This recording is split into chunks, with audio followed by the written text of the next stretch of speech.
folks, welcome to Free Press Sports with Carlos and Sean. Carlos, it's been a minute, man. It's good to be back here in this space with you. How have you been? It is. I've been good, Sean. I've been really busy working. I'm not sure where you've been, but vacation. On vacation, yeah. It must be nice, Sean. Sean's got. I think you've got what? What are you up to? 8 or 9 weeks of vacation now? No, this isn't Europe, man. I wish.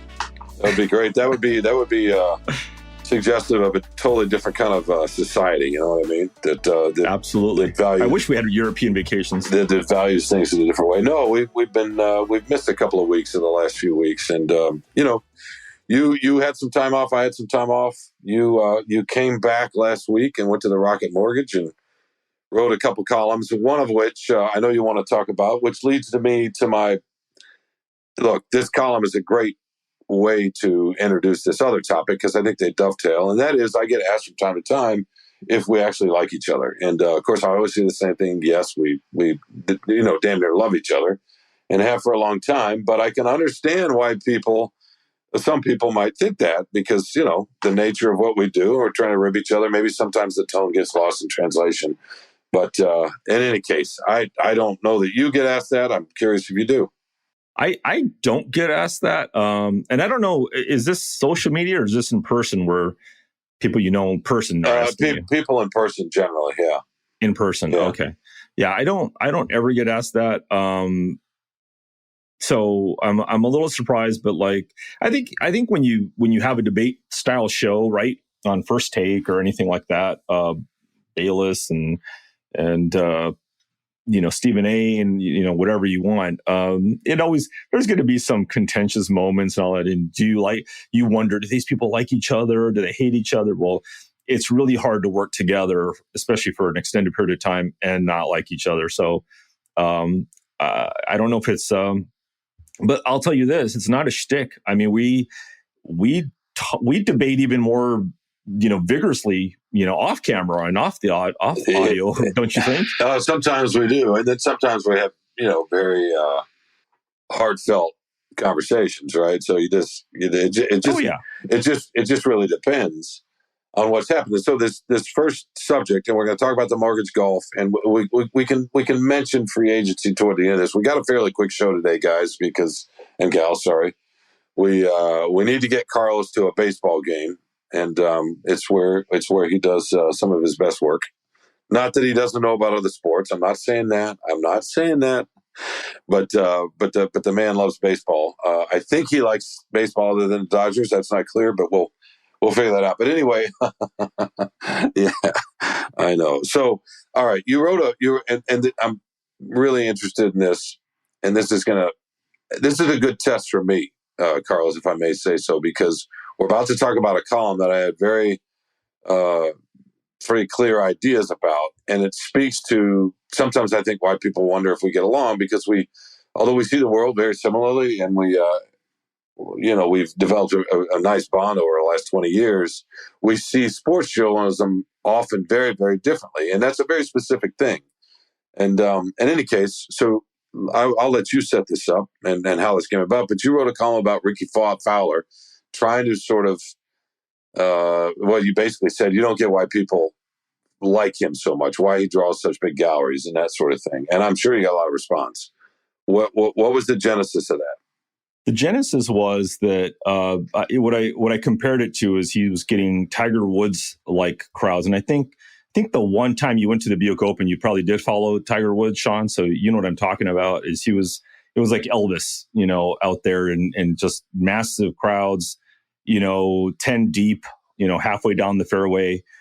And that's what we saw with Rickie, was, and it's been like that for a while. Like he's been popular on the PGA Tour. He's been on the tour for 10 years or so at this point. But it was just this overwhelming, and he's been at the Rocket Mortgage all 5 years that it's been played. He's never finished in the top 10. So, and he's a good player, but not a great player. He just won his 6th PGA Tour title, and he's never won a major. He obviously came close a couple weeks ago at the U.S. Open. But I've just never quite understood it because, and that was a lot of the stuff people were texting or not texting, but emailing me, tweeting me like, "Why don't you get? You're a jerk." Blah blah blah. He's a nice guy. There's a lot of nice guys on the PGA Tour. There's a lot of guys who are colorful, and actually, he's not colorful. He's boring. He's a boring talker. He does pretty much what most other golfers do. They sign autographs. They smile. They wear cool clothes. Whatever it is. When he first broke out, he was different because he wore these really colorful outfits. He's famous for wearing like these neon orange Sunday clothes in honor of Oklahoma State, where he went. He had long hair. He looked like a surfer. Looked a lot more like Leonardo DiCaprio at the time. But it's just, I just don't understand the overwhelming love that this guy gets. I don't have anything against him. You know, I think he's a good player. I don't think he's a great player. I just don't know. I mean, I can't put my finger on it, and nobody else could either. By the way, nobody else could even as all the criticism I got, nobody gave me an answer of, well, this is why, or it's just like, he's a nice guy and he signs autographs. Yes, so do a lot of people. So I just don't get it. It was not a criticism of him. He was having a very fine tournament through 3 rounds. It looked like he had the 1-shot lead going into the final round. So he was playing very well. And he's a Rocket Mortgage ambassador and all that stuff. And it's good for the tournament. It's good for a tournament to have a popular champion win. So, you know, no hate on Rickie, but I just wondered, what is it about it? And I never got an answer, Sean. Well, okay. So now you're going to pack it. You're going to tell me, you're going to give me the rock solid answer and reason why. Well, so I have, beloved. Tiger-like love. No, it's just, of course I have ideas about why he's popular, but let's take a step or 2 or 10 away from that.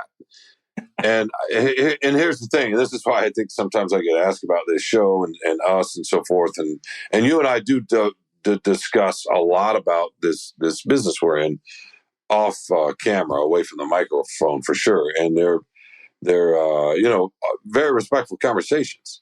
I think if anything, we probably get a little bit more heated in this space than we do when we're talking just regularly. But maybe that's just the show business. I don't know. Maybe we think we're supposed to do that. Who knows? In any case. So to me, I understand right about Rickie Fowler. He's the most popular player at the Rocket Mortgage, obviously, and that was your thing. I mean, that was good. There's news value in that. It makes sense. You know, golf's not as popular as it used to be. So just from a journalism standpoint, absolutely. Not only that, he was leading the tournament. So that all makes sense. To me, and this is the difference sometimes in the two of us and how we look at this, I want exactly the opposite of what you wrote about. I want you to tell me why you think he's popular. I want you to figure it out and think about it and go through your mind and all your experience on the golf course and sports in general and fandom and throw out some theories as to why this guy's got the crowds that he does. To me, that was what was interesting, right? I wanted your expertise as a golf person, as a sports person, as a lifelong sports fan, as a fan yourself before you had to, do it for a living. Not had to, but and so I had to. So that's the difference in us, right? And I think, and I'm not going to get upset. I'm not upset about it. I mean, I don't want people, right? We just look at it differently. Now, having said that, real quickly, he looked. Here's the thing: you answered your own question a little bit. Yes, the outfits had a lot to do with it. A lot. The hair, and he's good looking. Don't ever underestimate that, right? Human beings are just drawn to what, they just are, to people that stand out. Sure, of course. And so that's part of it. You add that to, you say he's a good player, not a great player, but here's the thing. To me, this is the key with Rickie Fowler. He looked like he might be a great player. He did. He flirted with, how many top 10s did he have in the majors, the first 5-6 years of his career, 7 years of his career, whatever, a fair amount. He looked like, and the shot making we saw from him from time to time, combined with how close he was getting, then adding into the charm of the color, the colors in his clothes and the hair and the way he kind of carried himself. You say he's boring, but that's talking in an interview afterwards. That's when he opens his mouth. People don't care about that so much. They're reacting to the presence and the persona, from T.D. Green. But he didn't get there, right? So he has this following because he's colorful and he's different and he's clearly talented. And he looks like, wow, this guy might be one of the greats. And then he doesn't get there.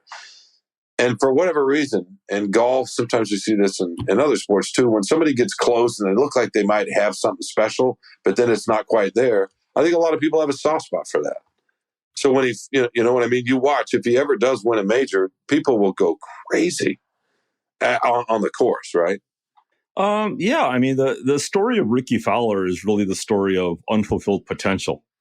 And it's been a really long time since he broke out and was a kid, and he looked like, possibly the next big thing, and it just hasn't happened.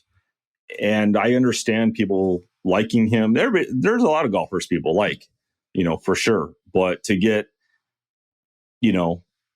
the adoration that he gets, that's what I just don't understand that. I don't get that level of love for Rickie.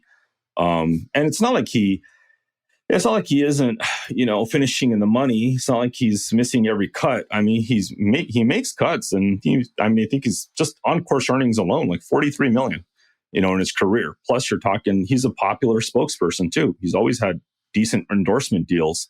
So, it's not like the guy is losing his card and fighting his way back through Q school to get on the tour and all this stuff. I mean, he's a good golfer, but if he doesn't win a major, he will be an insignificant, forgotten player in golf. Like, he just 6 wins now, nothing. I don't believe he's had one like elite win. I can't remember, maybe the Wells Fargo, something like that, but nothing like the Players Championship or something like that. Even the Memorial, I don't think, he hasn't won these like long-standing, like quasi majors that everybody plays. So that's what I don't get. It's just the level of love for this guy, and that it's endured, and credit to him and his marketing team or whatever it is.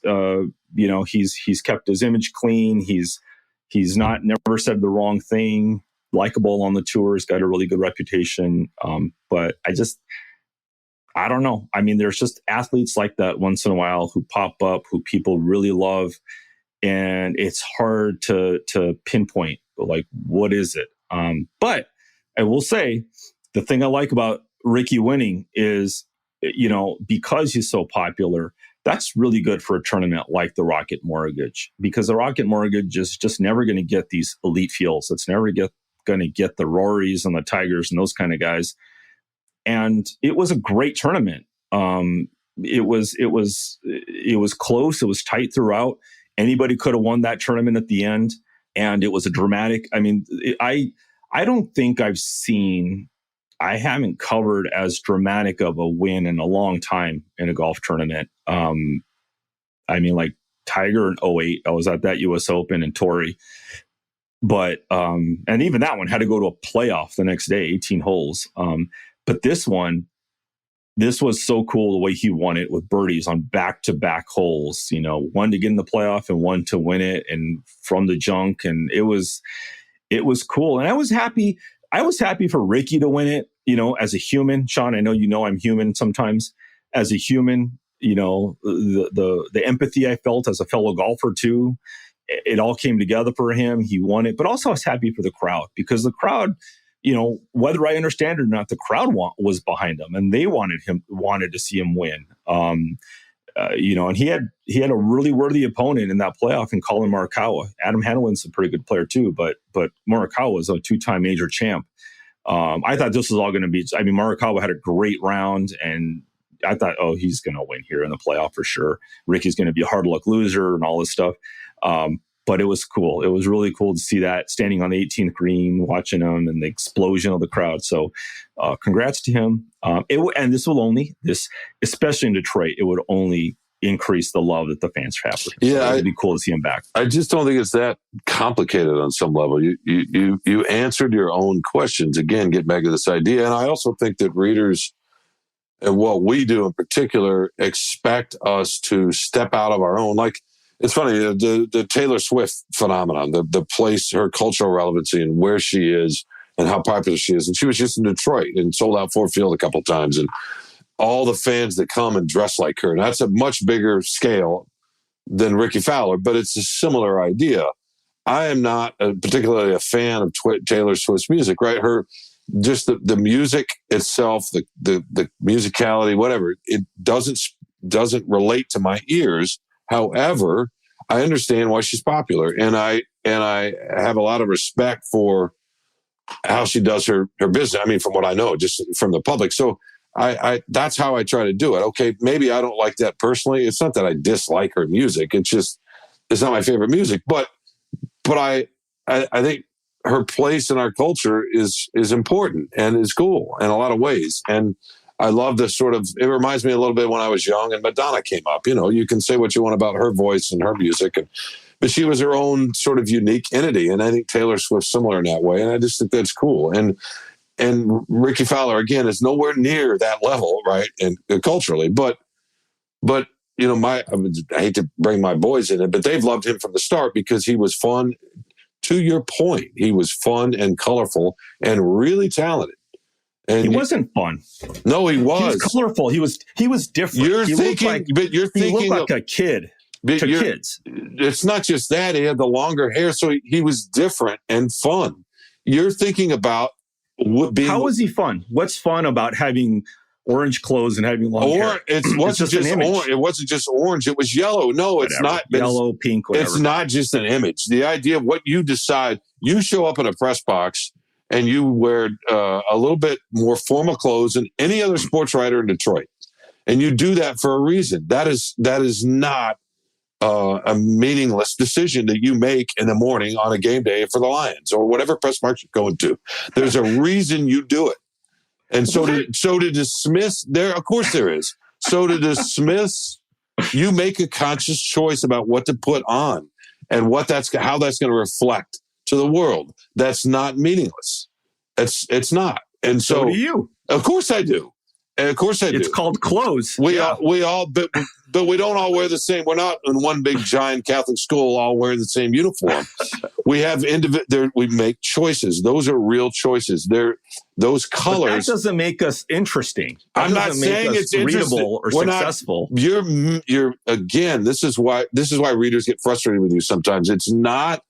Fun and interesting aren't necessarily the same things. The colors are fun. His talent was fun. You're thinking about what he's going to say. Is he witty? Is he interesting? Does he speak on world affairs? Is he self-reflective? Whatever. That has nothing to do with any of it. Nothing. Tell me your favorite Rickie Fowler shot in his golf career. Tell me. What's your favorite shot he's ever made? I can't tell you that about any other golfer than Tiger. Tell me your favorite. That's the only person. Tiger or Phil favorite shot. No, there are a couple of flop shots from Phil for sure. Yeah. You can't. His game is not memorable. He doesn't have a memorable game. He's an excellent golfer. He's a very good PGA Tour pro. He's not an elite pro. He doesn't have a. You're talking about that right now, though. His game isn't interesting. It was interesting enough to get him in the top 10 of major after major after major, and that also made him interesting for a lot of fans who really wanted him to win, and he couldn't do it.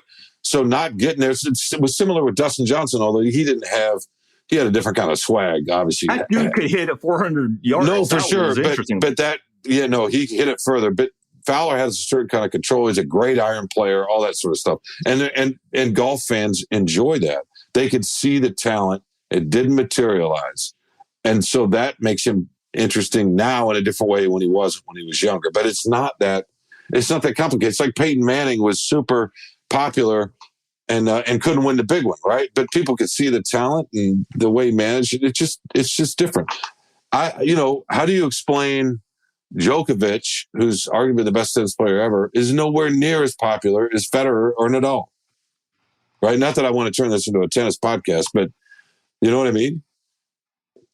Well, I don't know about that. I mean, because he's, you have your social channel, social media and all that. And Mickelson, that's one of the reasons Mickelson's always been popular is he's very outspoken. He's colorful. He's very interesting on Twitter. Fowler is not. I mean, he is he is the human equivalent of vanilla. That's what's perplexing to me. I don't have anything against him. Most golfers are boring, actually. So it's nothing unique really in that sport. Yeah, but Michael, again, and I just don't understand the love that goes along with it. That's all. Yeah, it's just because he was a really, really good, is a good player. It looked like he might be a great player, and he was different. That's really all it is. It's not that complicated. I guess it's the clothes. Hey, and the hair. Andre Agassi, to go back to tennis, Andre Agassi, right? Image is everything. Back in the day, those commercials. Yeah, no, he was right. No, for sure. Now he backed it, but like Fowler, Agassi had a lot of talent. But I would probably argue Agassi had more talent relative to tennis than Fowler does to golf. But that's by far. But that's neither here nor there. They both have talent, and that's the thing. But it's just he's fun and he was different, and that always happens.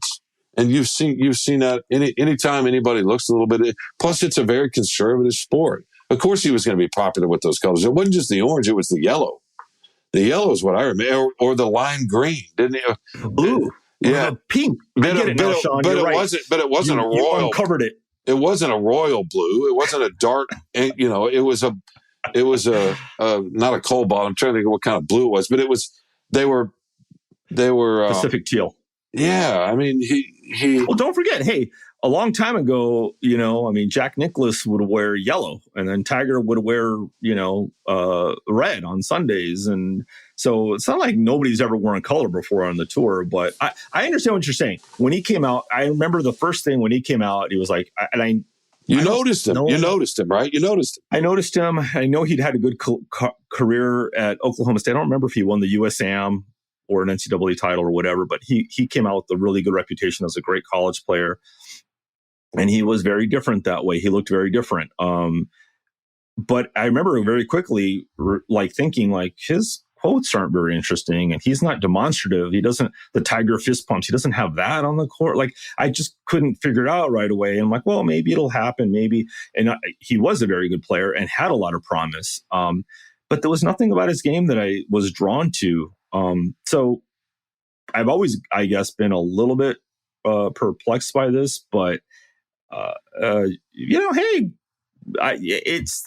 I don't hold it against anybody. You can root for who you want to root for. If you love Rickie, you love Rickie, and more power to you. But people don't put as much. And this is the thing. This is what I would ask. And this is sometimes when we talk about what are we doing as journalists, thinking about it from others' perspective, right? I mean, I understand our role as a columnist to give an opinion, but that opinion is not in a vacuum. It comes from living in, on a planet with 8 other billion people. And we're all connected to some degree in one way or the other. And that's where we're writing from. So the truth is, for a lot of people, they don't care what comes out of the mouth like we might, because we're more worried about a story or a narrative or, In the days of social media, you don't think people care about what comes out of somebody's mouth? Not in terms of whether they're popular or not. Yeah, if they say the wrong thing, but that's not the point. I'm talking about, do they need to be interesting verbally, right? To be interesting or compelling. And I don't know if he's interesting or not, but he's compelling. And that's really all that matters. There are plenty of athletes. I mean, what did Michael Jordan ever say until he got much, much older, right? Nothing. No, I'm not, again, comparing Fowler to Jordan. It's different. But he was so amazing. But he said nothing. Tiger said nothing. Exactly. Jordan's most famous quote was, "Republicans buy shoes too." He didn't want to offend. He didn't want to offend anybody. He made it a point to be vanilla, but obviously he was unlike anything we'd ever seen before. I'm not saying Fowler's that, but in a way, and when he came along in golf, and this is a post-Tiger kind of, fall, he stood out, and people were looking for anything. Golf fans, I think, and they gravitated towards him, and he's not lived up to that promise he showed early. I mean, I don't think. Do you? Fowler? Yeah. No, he unfulfilled potential, I think, is what you said. And he went 4 years without a win, and obviously, was playing okay in spots and had some decent finishes, and playing well actually coming into he shot a 60 the week before at Travelers. So that's what's always been perplexing about it is you always just see his name hovering near the top of the leaderboard and but not there. Yeah, that makes it interesting though, right? Unfulfilled potential is in and of itself often compelling. Right. And people love the redemption story too. Well, so that too. No question. They'll be rooting for him hard at the British Open. You can bet at the U.S. Open next year he'll be a big storyline. Oh, for sure, he was so close. So. Okay, so now I think we're good. Now you can go back and take another swing at it and write it again. I think, and I'd be interested to see now because you kind of answered your own questions. Oh, I'm kidding. All right, man. Look, we're gonna have to punt on free agency. With the Pistons and the Wings. The Wings are still maybe... It's okay. The Wings and the Pistons punted a free agency. So exactly. And that's what we're going to talk about. We'll do that next week. The Wings still have some room to make a move. We'll see if they do. Eiserman in his press conference a couple of days ago said that it's still a possibility they can go get a frontline scorer. I don't know that they will. Who knows? But in any case, we'll get through a lot of that next week, right? Because if we wait too much longer, man, we're going to be talking about football for months, right? So we need to be able to get this other stuff in. So next week, barring something, right? Who knows? Maybe another Rickie Fowler column. We'll get into free agent. But let's take a quick break and come back and wrap this show up with our favorite thing.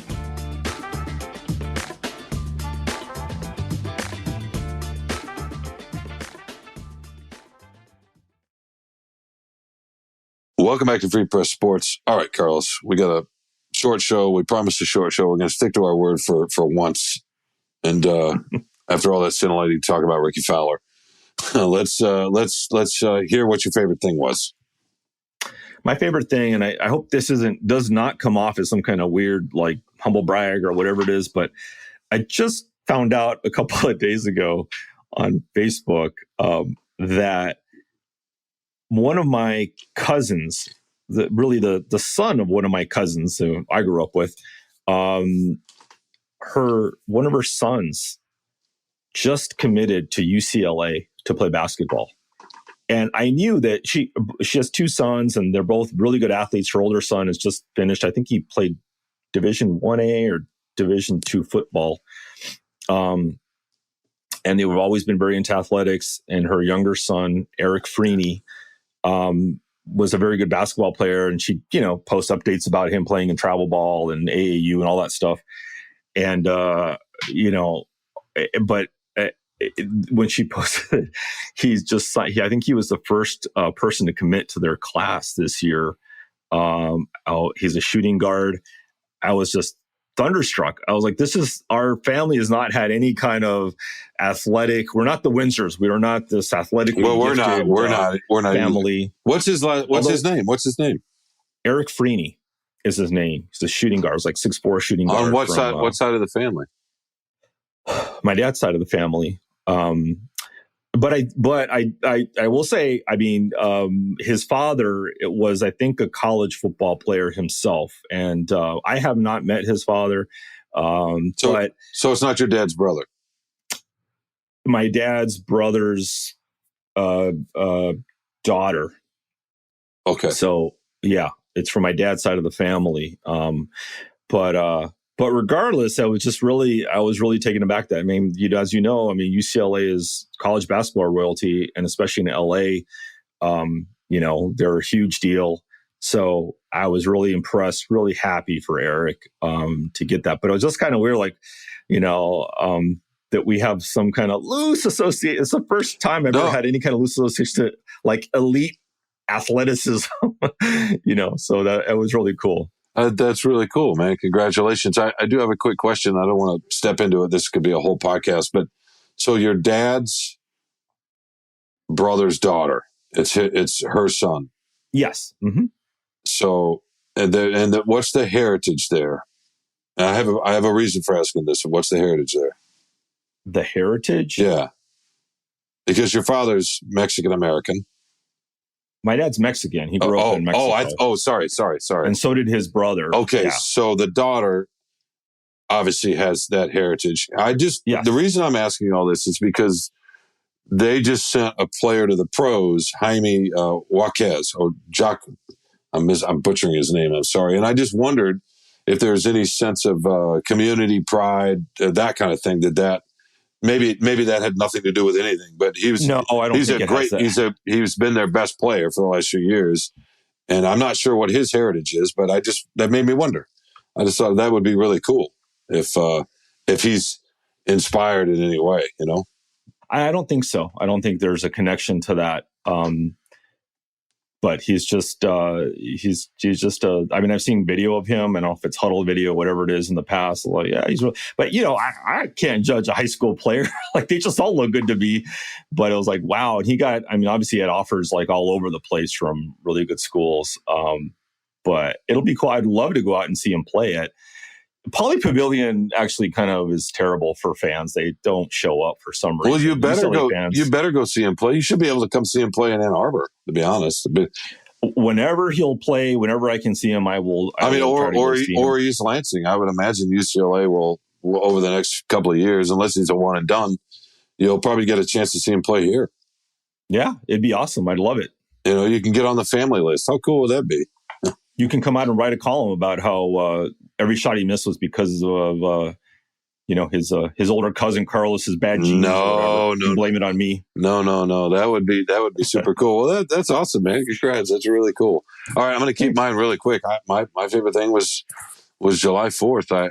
I for some reason work a lot of them, and I was able to take it off to the point where it felt like a weekend on a Tuesday, and then the day we're recording, which is Wednesday, felt like a Monday.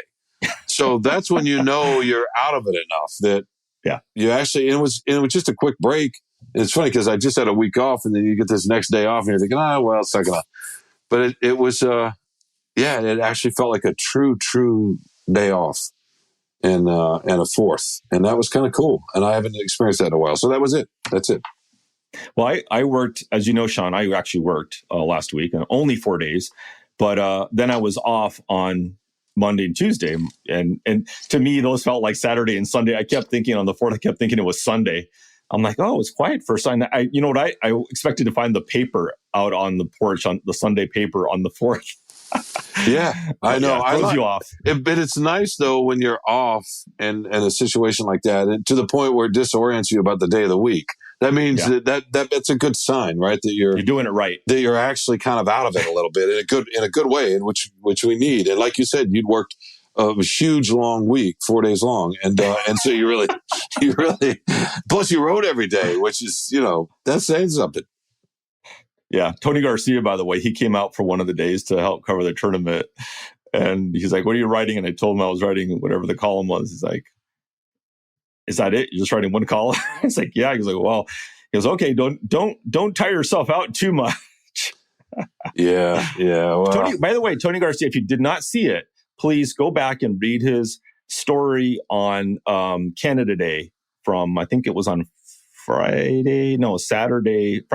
He was there Friday and he wrote for Saturday, I believe it was. But he tracked down some Canadians. And it was one of my favorite things he's written. So it was really fun, really good time with that feature. Well, that sounds fun. Well, I enjoyed your coverage from the Rocket City Classic. It's the Classic, right? Rocket City? Rocket City. That's Huntsville. That's where I worked for. Sorry, Rocket Mortgage. Lord. Rocket City's Huntsville, Alabama, and you're explaining golf to me. Okay, that's where my boys were. Yeah, just because I get the sponsorship wrong, I actually pay attention to the people playing the game. In any case, I enjoyed your coverage 3 out of the 4 days. It was great. Oh, thank you. That's a good. Hey, that's 750. I'm batting 750. I take that. In fact, you wrote a pre column I texted you about. It was really fun. I remember. Oh, thank you. Yeah, but in any case, I'm just kidding about the 3 or 4 days. It was all good. And we'll be back next week, right, Carlos? Who do we need to thank? Because we got to get you out of here. You got to get the baseball. Well, we got to thank. I kind of sort of want to thank our producer, Robin Chan, but this is a really short show, so he's kind of stealing money from the company because it's not going to be hard work for him. Although we did have some technical difficulties, so kudos to Robin. Thank you. And executive producers, Kirkland Crawford and Anjanette Delgado, and the person who pays for the show and probably pays your salary, but not mine. Pre-press editor, Nicole Avery Nichols. But Sean, who do we have to thank mostly? You. I mean, not you, Carlos, although I thank you every day. But yeah, you, the listener, and we're glad you spent a little time with us. You can obviously find us wherever you find your favorite podcast, Spotify, Apple. Rate, subscribe, let us know what you think. We'd be grateful. Until then, Carlos, when we are back next week with more Free Press Sports with Carlos and Sean, what do we say? Goodbye. Thank you. We love you. Auf Wiedersehen. Auf Wiedersehen. Oh, I like that. There you go. All right. You brought up Rocket City and the Germans and that. So, well, look at you. You know a little bit of history. I watched October Sky. You know a little bit of history. See, I've always thought your calling was anywhere but sports. I mean, the fact that you know the Germans are in Huntsville, Alabama, tells me you're in the wrong side of the paper. And hockey, big hockey area too. Yeah, they like to fight. The Germans. That level of hockey, man, it's nothing but fistfights. All right, we got to wrap this up. Let's get out of here. We'll be back next week with more Free Press Sports with Carlos and Sean.